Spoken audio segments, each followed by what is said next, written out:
Então, muito boa tarde a todos. O ano passado, pela primeira vez, vim à jornada, esteve desse lado e aprendi muito, e este ano deram-me o privilégio de vir aqui falar, que é um enorme privilégio e responsabilidade, quem agradeço imenso, e falar sobre planeamento familiar, que não é fácil.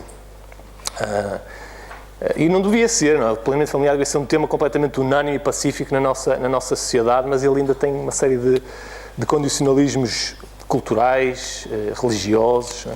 Ainda agora, à hora do almoço, estávamos ali a almoçar num restaurante muito simpático, não é? E a malta que veio do Porto encheu o restaurante. Não é? Pessoal, eles gostam não gostam de perder a oportunidade de me ver fazer má figura, não é? Então, bem sempre. E às tantas, a amiga que estava na minha mesa perguntou-me sobre o que é que eu ia falar, e eu disse que era sobre planeamento familiar. E ela disse: "Ui, e tu sabes falar sobre isso? Não devia ser a tua mulher a falar sobre o assunto?" É um preconceito, pronto. Mas na realidade isto é um tema extremamente sensível. Ele normalmente está mais ligado à intimidade do casal. Mas é um tema extremamente importante. É extremamente importante para o bem-estar das pessoas, é extremamente importante para a saúde pública. E é um tema tão sensível que ele faz a ponte entre a vivência saudável da sexualidade e a possibilidade mágica, não é, de criar vida. Então, ao abordar um outro assunto como este, é preciso ter sempre muito cuidado. E, curiosamente, é um cuidado que as diversas religiões, de uma forma genérica, não tiveram no passado. Não é? Sempre procuraram impor comportamentos, criar regras rígidas de conduta, proibições, mesmo dentro da intimidade do casal. E hoje ainda existe um certo moralismo, um certo puritanismo que tem como objetivo impor comportamentos aos outros. Eu ouço falar de espiritismo desde que eu era um miúdo, mas curiosamente foi já depois de eu ser pai de dois índios extraordinários que estão lá a dar cabo da criança às avós, que eu comecei realmente a estudar a doutrina espírita, a interessar-me por ela. E depois, a passado um tempo, fui fazer o curso básico ao SECA, e o monitor da altura, que era o Luís, ele disse algo que me marcou bastante. E ele na altura disse que no espiritismo é proibido proibir. E eu na altura pensei, isto é novo, estranho. Mas com o aprofundar do estudo, eu realmente percebi que a doutrina espírita, ela é defensora intransigente da liberdade individual. Porque é Deus que nos dá essa liberdade para pensar e para agir segundo o livre-arbítrio. Não é? E Ele dá-nos essa liberdade porquê? Porque nós já dispomos da capacidade moral, já dispomos da capacidade intelectual para usar essa liberdade com responsabilidade. Então, da forma como eu entendo, a doutrina espírita, ela não é um manual de conduta fechado, absoluto, rígido, nada disso. Ela, na realidade, como o Jorge disse, ela é um instrumento libertador, que expande a nossa consciência. Então, eu não vou aqui neste trabalho falar de uma forma direta sobre os diversos métodos contraceptivos.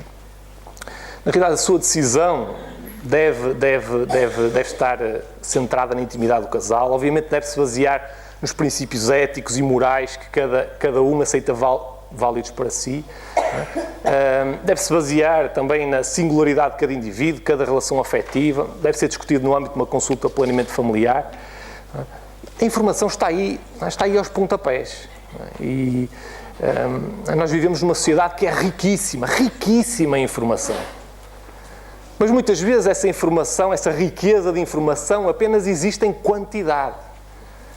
E para nós conseguirmos extrair qualidade à informação, é preciso um esforço da nossa parte. Um esforço para conseguirmos verificar a validade da informação. Um esforço para conseguirmos verificar a utilidade da informação, porque ela pode ser válida e não ser útil. E também um esforço para conseguirmos verificar de que forma essa informação se adequa à nossa singularidade. Ela pode ser válida, pode ser útil, mas não ser adequada para nós. Só que muitas vezes nós não fazemos isto, não pensamos, não questionamos sobre aquilo que está à nossa volta. E isso é uma forma de desresponsabilização. Muitas vezes dizemos, eu fiz isto porque fulano tal me disse para fazer, ou eu fiz isto porque estava escrito no livro tal. E não pensamos, não questionamos. E ao fazermos isto, nós acabamos por deixar que outros pensem por nós. Acabamos por deixar que outros decidam e escolham por nós, que outros nos digam o que é que devemos ou o que é que não devemos fazer. O que é certo ou o que é errado. Isto é dramático. Porque se nós nos demitimos de pensar, o que é que acontece? Nós vamos seguindo como cordeiros aquilo que a televisão nos diz, vamos seguindo como cordeiros aquilo que aquelas supostas vozes de autoridade estão sempre a azucrinar os nossos ouvidos, vamos seguindo aquilo que as marcas nos dizem para comprar. Bom, nós vamos então aqui ao planeamento familiar, que era este slide no início. Para entendermos a importância do planeamento familiar, temos que, toda a gente sabe isto, que no ser humano, ao contrário de todos os outros animais, e eu não sei nomes científicos como o Jorge, peço desculpa por isso, mas no ser humano, ao contrário de todos... pois também acho que sim. Ao contrário de todos os outros animais, ou quase todos os outros animais, no homem a sexualidade não está restrita à área da reprodução. E por isso, ao longo da história humana, o ser humano, o homem e a mulher, sempre procuraram formas de controlar os seus ciclos reprodutivos. Só que os métodos utilizados eram métodos de uma limitada eficácia. E, obviamente, davam origem a situações como esta que está aqui retratada na imagem. Então foi uma enorme revolução, um enorme progresso da humanidade, quando no início da década de 60, quando uns cientistas estavam a tentar descobrir uma forma de combater a infertilidade feminina, descobriram a pílula contraceptiva, ou seja, um método contraceptivo de elevada eficácia. Já existia de alguma forma o preservativo, mas o preservativo era de alguma forma era de controle do homem. Neste caso, a pílula contraceptiva passava a ser do controle da mulher. E isso teve impactos tremendos, não apenas na relação íntima do casal, mas teve impactos tremendos ao nível social, até porque a partir desse momento foi chamado como uma revolução sexual. E para percebermos realmente os impactos sociais que isto teve, a partir dessa altura, a mulher pode começar a escolher de uma forma segura e eficaz quando praticar uma sexualidade reprodutiva e uma sexualidade não reprodutiva, com todas as consequências que vêm daí.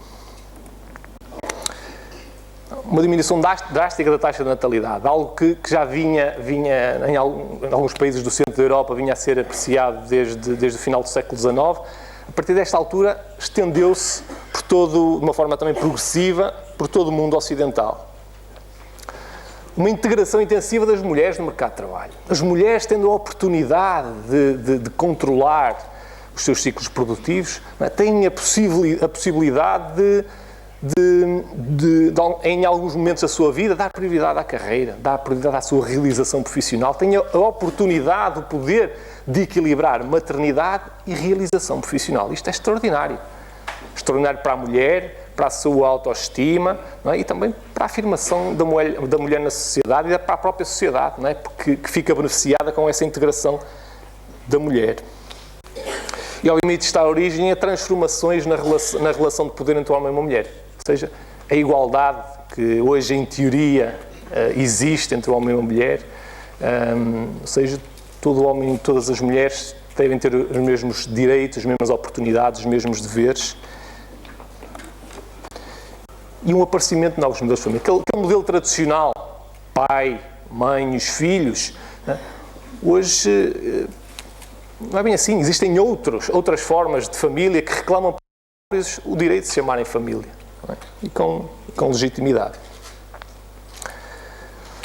Então, o planeamento familiar, o acesso ao planeamento familiar é tão importante que ele está inscrito num dos 8 Objetivos do Milénio das Nações Unidas, nomeadamente neste item 5, melhorar a saúde materna, com todos estes benefícios para a saúde, para o bem-estar que eles proporcionam.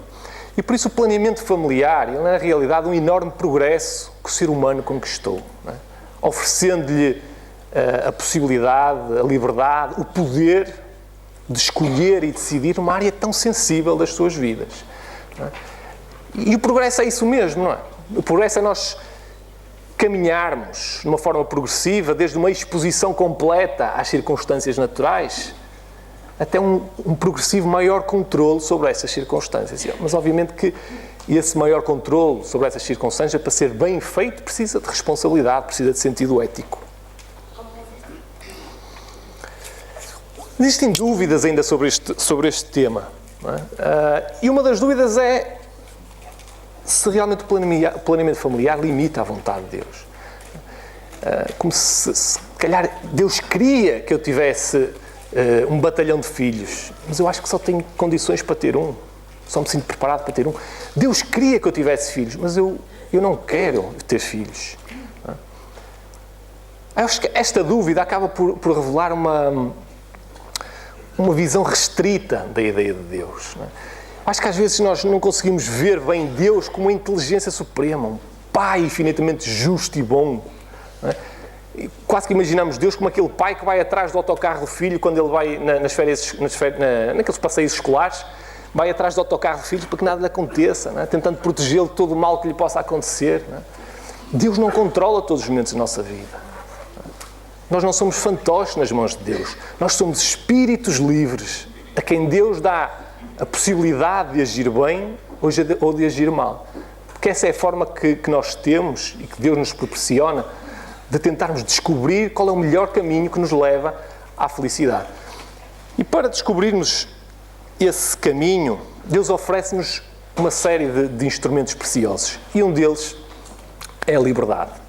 Ou seja, a possibilidade de agirmos de acordo com a nossa vontade. Inteligência, criatividade. Para quê? Para sermos agentes do progresso, da mudança, da inovação. E dá-nos uma consciência ética, uma consciência moral, para usarmos esse progresso em nosso benefício, em benefício da nossa sociedade, da nossa comunidade, em benefício do nosso crescimento espiritual. Acontece que, muitas vezes, dispondo destes recursos, destes instrumentos, nós às vezes abusamos deles.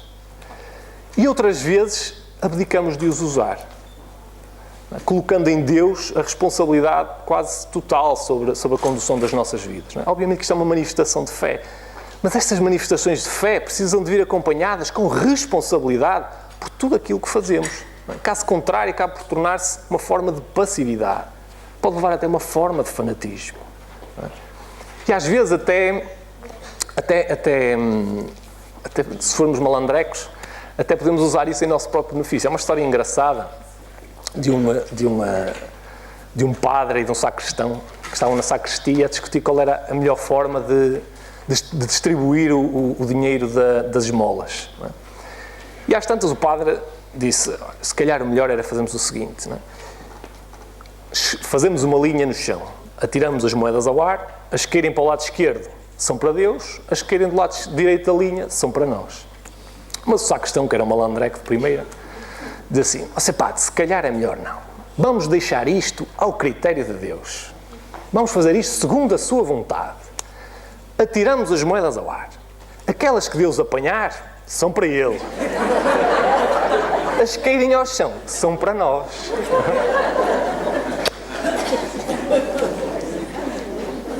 Não podemos ser tão malandrecos. Então, nós não somos marionetas manipuladas por Deus, nem por força desconhecida. Nós somos espíritos livres em plena jornada de crescimento, de aprendizagem. E espíritos livres, eles tomam decisões, fazem escolhas, usam de forma ética a técnica que o progresso lhes ofereceu, assumem os seus erros, as suas falhas, como foi aqui dito muito bem, com a responsabilidade. Aprendem com eles, corrigem-nos e dessa forma vão caminhando de uma forma gradual, mas progressiva, em direção ao caminho que nos leva à felicidade. Porque essa é, na realidade, a grande vontade de Deus, é que nós possamos aprender em cada obstáculo e possamos caminhar e estarmos cada vez mais próximos de Deus. Em relação ao planeamento familiar, acontece da mesma forma. O planeamento familiar, os métodos contraceptivos, são um instrumento que Deus coloca à nossa disposição. E nós podemos usar bem ou usar mal. E claro, quando usamos bem, vamos ter consequências positivas, e quando usamos mal, vamos ter consequências negativas. Às vezes, nós espíritas temos uma dúvida um bocadinho diferente, que é, será que ao usar os métodos contraceptivos estamos a interferir no nosso plano de vida, no nosso plano reencarnatório? Sem me alongar muito, não são os métodos contraceptivos que influenciam e que nos afastam do nosso plano de vida.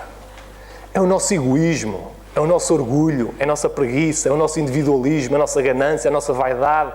Todos estes sentimentos e emoções corrosivas que nos fazem escolher mal, que nos fazem decidir mal e que obviamente vão nos afastar do nosso plano de vida. Não são os métodos contraceptivos. Estes podemos usar bem ou usar mal. Melhor não tocar aqui, já aprendi com o Jorge. Esta questão da imoralidade é uma questão muito interessante, porque a maior parte das vezes, quando ouvimos alguém falar de imoralidade, anda por aí sexo metido a barulho. E é interessante porquê? Porque é raro nós ouvirmos dizer que é imoral um empresário ter trabalho precário na sua empresa. Ou é raro ouvirmos dizer que é imoral um governante servir-se a si ou aos seus camaradas, em vez de servir o povo que o elegeu, que confiou nele. É raro ouvirmos dizer que é imoral uma multinacional ter a sua produção num país onde se paga 50 cêntimos à hora, onde os trabalhadores trabalham 16 horas por dia, com condições de trabalho terríveis, onde se abusa da mão de obra infantil, e depois nós vamos comprar os produtos e nem queremos saber de onde é que aquilo vem. E isso não dizemos que é imoral. Imoralidade está relacionada com sexualidade. E esta dúvida que está aqui, ela vem da preocupação de que, ao separarmos reprodução e sexualidade, nós estamos, na realidade, a promover a promiscuidade, ou seja, a imoralidade. Isto é muito estranho. É muito estranho numa cultura que se diz cristã. Porque, na minha forma de entender, ela, na realidade, ela não faz jus à mensagem que Jesus nos trouxe. Jesus, ele não fez uma doutrina sobre sexualidade. Ele falou-nos sobre amor, sobre pureza, sobre a paz de uma consciência tranquila. Mostrou-nos um caminho de crescimento e elevação em direção ao Pai. Ele criticou de uma forma aberta a hipocrisia dos fariseus. Irritou-se com os vendilhões, partiu aquilo tudo. Vejam lá que era preciso para irritar um Cristo. Mas, por outro lado, ele acarinhou e protegeu a mulher que tinha abusado da sua sexualidade. Extraordinário. Porque hoje a hipocrisia na nossa sociedade anda à nossa volta. E ninguém diz que ser hipócrita é imoral. Os vendilhões dominam o nosso mundo, sem preocupações éticas, sem preocupações daquilo que é benéfico para as pessoas, sem preocupação daquilo que faz bem ao ambiente. Ninguém diz que esses vendilhões são imorais. Ou seja, nós esquecemos o verdadeiro conceito de imoralidade que Jesus nos trouxe. E ele disse, não é aquilo que entra no homem que o faz imundo, é aquilo que ele guarda no seu coração. E como é impossível controlar aquilo que o ser humano guarda no coração, e nunca será possível, tentou-se ao longo dos séculos controlar aquilo que entrava nele, e encheu-se a cabeça das pessoas com conceitos como culpa, como castigo, como pecado, como vergonha, e esta área da sexualidade acabou por levar de uma forma muito, muito intensa. E obviamente que isto dá origem, de uma forma inconsciente, a uma série de situações mal resolvidas. A doutrina espírita pensa um bocadinho diferente, ou bastante diferente. No livro dos Espíritos, na questão 693, é referido que o ser humano pode regular a reprodução segundo as necessidades, mas não deve entravá-la sem necessidade. Ou seja, não deve usar os métodos contraceptivos para servir o seu egoísmo, o seu orgulho, a sua preguiça, o seu individualismo, o seu egocentrismo, tudo isso. Porquê? Porque é imoral? Não. Porque é um erro, que é um mau uso desse instrumento que Deus coloca à nossa disposição. E, obviamente, vai dar origem a dores, vai dar origem a sofrimento que nós mesmos temos que lidar, apenas por causa disso. Então, na realidade, planear o futuro, ter a oportunidade de escolher quando realmente aceitar a responsabilidade de ser da paternidade ou maternidade é um progresso enorme que o ser humano tem. O problema não é quando nós planeamos, o problema é quando nós não planeamos. Porque quando nós não planeamos, nós não refletimos sobre aquilo que queremos. Quando nós não planeamos, nós não identificamos aquilo que nos beneficia daquilo que nos prejudica. E obviamente isso dá origem a consequências que muitas vezes nós não queríamos, mas que muitas vezes aconteceram apenas por uma falta de planeamento. Por exemplo, doenças sexualmente transmissíveis. Alguma das razões que estão na sua origem é uma falta de planeamento familiar. O drama da utilização indiscriminada da pílula do dia seguinte, que é um problema de saúde pública identificado pelos médicos que não sabem muito bem quais vão ser as consequências desse uso indiscriminado para a mulher no futuro. Uma das suas razões está numa falta de planeamento familiar. O drama da interrupção voluntária da gravidez, que nós espíritas conhecemos muito bem, também que temos uma visão alargada do lado de lá da vida. Uma das razões que existe, que está na sua origem, é uma falta de planeamento. Então é importante libertarmos o planeamento familiar de todos estes condicionalismos culturais e religiosos que muitas vezes dão origem a consequências que era possível evitar. Ok?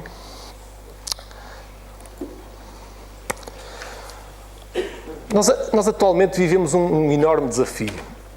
E esse desafio é vivermos em liberdade. Nós lutamos, nós também tivemos nessa luta durante séculos, lutamos pela liberdade, para conseguirmos chegar ao sítio onde nós estamos. Nunca como hoje o ser humano teve tanta oportunidade, tanta liberdade para conseguir exprimir os seus talentos, aquilo que ele é bom, todas as suas potências de vida.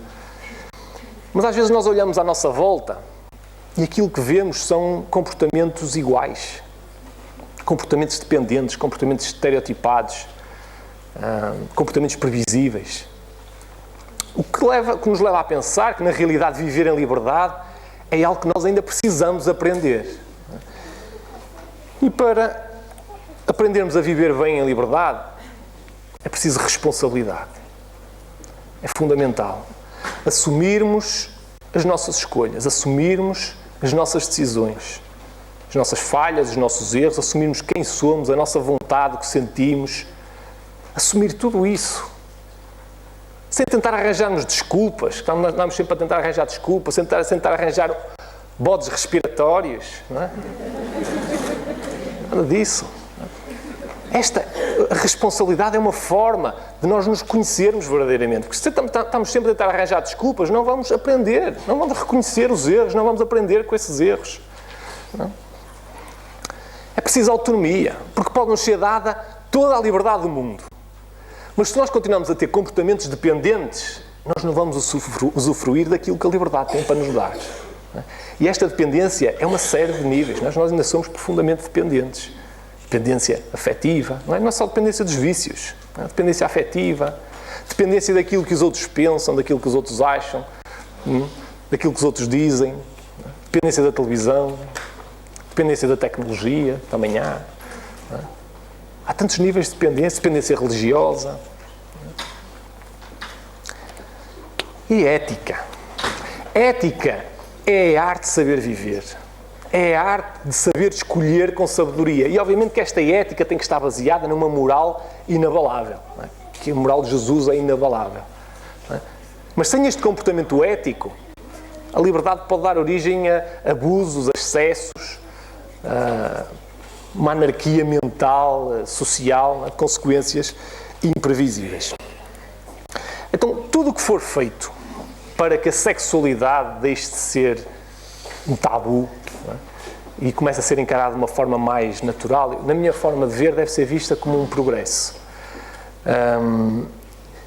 O ser humano ele precisa se libertar, não apenas nesta área, mas ele precisa se libertar mais. Não é?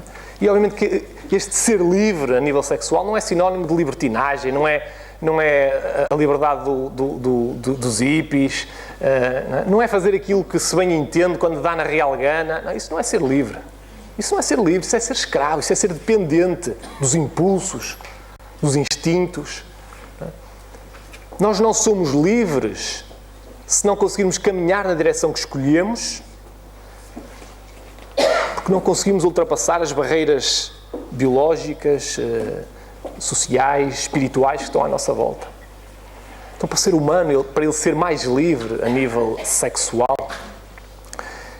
ele precisa de encontrar um equilíbrio, uma harmonia para a manifestação das suas energias sexuais. São energias extremamente potentes, não há dúvida nenhuma. Mas é fundamental encontrar esse equilíbrio, essa harmonia. Para quê? Para haver uma melhor orientação dessas energias, em vez de sermos controlados por elas. E não vale a pena andarmos aqui a impor regras rígidas, proibições, porque a manifestação dessas, o equilíbrio e a harmonização dessas energias sexuais é diferente em todos nós. Sim, mas esta linha que separa este caminho de naturalização da sexualidade para o extremo da banalidade, da vulgaridade, que infelizmente é aquilo que vemos um pouco por aí, é uma linha muito tênue. E o ser humano, ao contrário de todos os outros animais, no ser humano a sexualidade ela deixou de ser um mero instinto. Ela deixou de ser um alívio fisiológico. Então, quando usamos essa sexualidade apenas com o objetivo do prazer físico, nós estamos a ser redutores. Nós estamos a ficar aquém, estamos a ficar na periferia de tudo aquilo que a sexualidade nos podia dar. Estamos a ficar na superficialidade das sensações físicas. Não há nada de errado numa relação sexual. Nada. Mas o problema é quando o sexo, ou a ideia do sexo, acaba por prevalecer na nossa vida, dominando tudo o resto. Quando o sexo, ou a ideia do sexo, nos leva à corrupção dos sentidos, nos leva à corrupção dos nossos princípios, nos leva à falsidade, à mentira, nos leva ao desrespeito por nós próprios, pela nossa dignidade, pelo desrespeito pelos sentimentos do outro. Viva! No Porto diz-se viva. Tudo isto para dizer que fazer mais 5 minutos. E então, dessa forma, na realidade, a sexualidade, ela transforma-se em mais um prazer banal como muitos outros prazeres. Transforma-se num vício como muitos outros vícios. Numa obsessão como muitas outras obsessões, com as consequências físicas, mentais e espirituais de todas as obsessões. Bom, como só temos 5 minutos. Na realidade, a sexualidade, a vivência saudável de uma sexualidade, é uma vivência em partilha. A sexualidade é um ato de dar, de receber, na expressão do amor entre duas pessoas. Então, quando ele tem como base uma relação, um compromisso afetivo, quando tem por base afetos genuínos, sentimentos, quando tem por base a solidificação, a construção, a edificação do amor, na realidade a sexualidade é uma experiência extraordinária de comunhão entre duas pessoas. Duas pessoas que vão gradualmente solidificando a sua cumplicidade, a sua intimidade, que vão construindo o nós, em vez do eu ou do tu, também através desta sexualidade partilhada. E acho que esta ideia da sexualidade, da minha forma de entender, que deve ser passada. E passada, em primeiro lugar, à nossa juventude, aos nossos jovens, nossos filhos, que estão agora a dar os primeiros passos nesta área, porque a juventude acaba por ser as primeiras vítimas desta vulgarização que a sexualidade tem atingido na nossa sociedade. Porque esta ideia da sexualidade acaba por levar o indivíduo a ver o sexo de uma ótica mais transcendente, mais responsável, abandonando aquelas duas visões extremistas, tanto a visão puramente biológica, como a visão mais castradora, mais religiosa. E então a educação sexual é fundamental. E esta educação sexual, obviamente, é muito diferente da educação sexual que se praticava aqui há uns anos. A educação sexual de hoje tem que lidar, tem que combater os mitos criados pelo excesso de informação. Informação que é muitas vezes descontextualizada, informação que é muitas vezes desapropriada, informação comercializada, transformou o sexo num produto de marketing. Então é uma tarefa educativa urgente. Os pais e educadores, de uma forma descomplexada, mas sem entrar na banalidade, na vulgarização, falar aos filhos, aos jovens sobre educação sexual, planeamento familiar, métodos contraceptivos, tirar-lhes as dúvidas, porque eles acham sempre que estão, a cabeça deles, eles acham que sempre têm certezas, mas eles estão carregados de dúvidas sobre doenças sexualmente transmissíveis, prostituição, homossexualidade, não é? Mas mera informação não chega. Não chega. É preciso transmitir-lhes que, na realidade, a sexualidade não é só o ato sexual. Que a sexualidade é a energia que nos motiva, que nos empurra para os afetos, é a energia que nos motiva, que nos empurra para o amor. E é preciso formar os nossos jovens, os nossos filhos sobre afetos, né? Sobre sentimentos, sobre compromisso, sobre paternidade. Né? É tentar transmitir-lhes que nada do que envolva sentimentos humanos pode ser considerado banal. E por isso é uma tarefa educativa urgente tentar mostrar aos nossos jovens, aos nossos filhos, que ao contrário daquilo que a televisão diz, ao contrário daquilo que a internet está cheia, ao contrário daquilo que as revistas juvenis escrevem em todas as linhas, a sexualidade não tem nada a ver com mero exercício físico, não tem nada a ver com marcas olímpicas, muito menos com uma corrida de 100 metros, não é? Deus nos livre. O importante não é praticá-lo o mais cedo possível, nem quanto mais melhor. Não, isso não é importante. Não. O fundamental é tentar descobrir como com a sua ajuda, chegar aos vínculos, aos sentimentos mais profundos, mais íntimos, mais duradouros, mais doces, né, que podem envolver e unir duas pessoas.